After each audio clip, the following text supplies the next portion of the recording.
Naimbag nga bigat yung amin ako. Sak ni Francis Casing Presidio from Banto, Gumingan, Pangasinan. Baguhan po akong vlogger. Sana po supportahan niyo ako.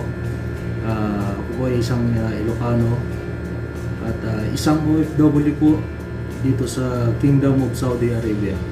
So magsasalita po ako ng Ilocano, Taglish para makaintindi po yung mga ibang viewers natin. So bago po natin umpisan yung ating pagkain, so magdasal muna tayo. Ama, maraming salamat po sa biyayang pinagkaloob mo sa araw na ito.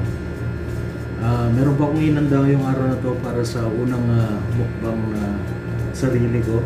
Meron tayong ditong fried egg sunny side up, tapos meron tayong pritong talong, tapos fried tilapia, then fried chicken sausage, then meron po tayong chicken skin na chicharon po. Ayan. So kain po tayo.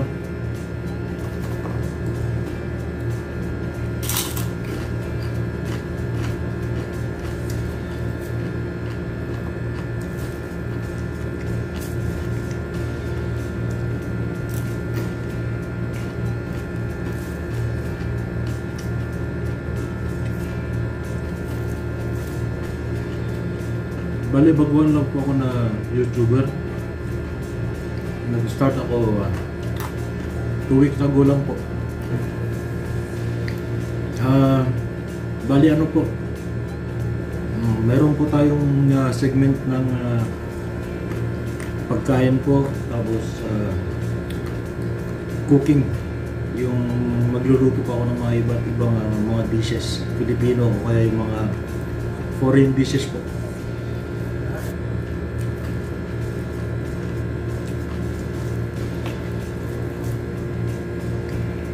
Medyo marikata na sarita, kaya yan nga. Sabi ko, I will be speaking my native tongue, language to sa Ilocano, tapos Tagalog, tsaka English.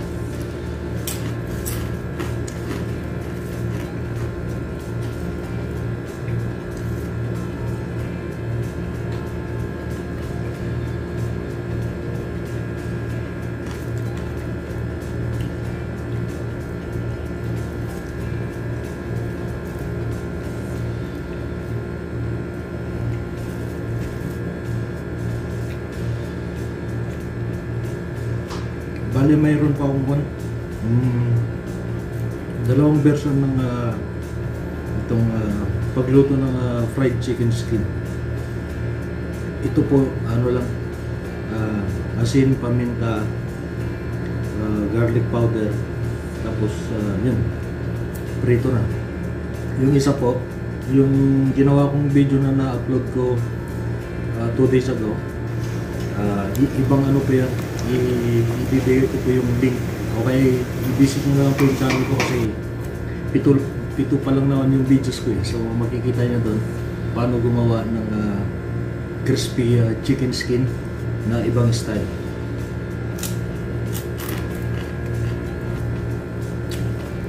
Sa mga 105 subscribers ko po, sa 2 linggo na yun, maraming salamat po. So I hope you will continue to watch my videos and support me.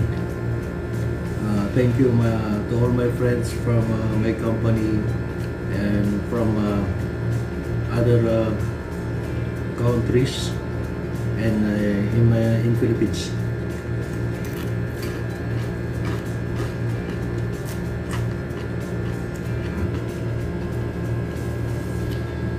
Itong tignan niyo po yung yung chicken skin.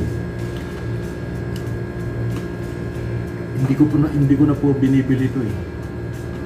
Meron kasing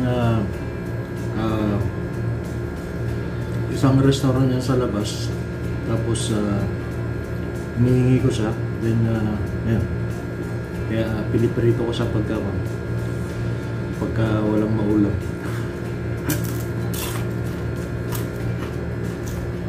pong sausawan ko, bagoong po with chili. Tapos mayroon siyang lemon.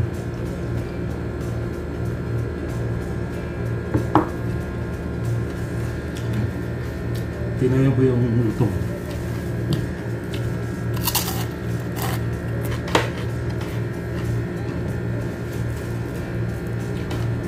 Bali, dalawang kilo po yung niluto kong chicken skin. Kaso lang, pagkaluto niya, yan na lang natira.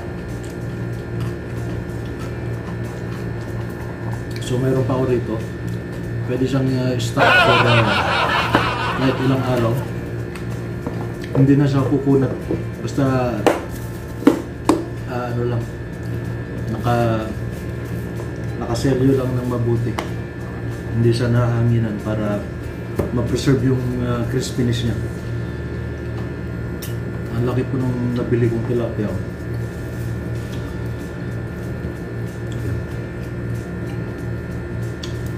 Halos isang dipa ng kamay ko. Yung laki ng kamay ko. Ayan po. Kaya yung kalate pa lang busog na ako.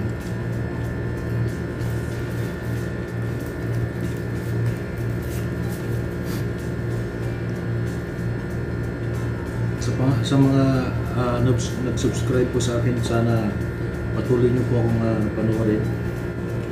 Basta magabang lang po kayo sa video ko. Sana hindi kayo magsasawa. Yun nga, may mukbang, tapos mayroon tayong cooking show. Mga basic na Filipino dishes, gano'n. Tulad ng mga adobong manok, chicken na fritada. Ayan po. Gusto ko pong magpasalamat sa pagsubaybay nyo sa video ito. Sana po sa mga susunod na videos ko, abangan nyo rin po. Sana sa may subscription ninyo, sa may bell doon, pakipindot po yung all para yun nga, ma-notify po kayo pag may mga bagong videos ako na upload. So maraming salamat po sa panonood sa inyo, sa akin pala, at isang mapagpalang araw po sa ating lahat. Salamat po, hanggang sa susunod na video. Salamat po.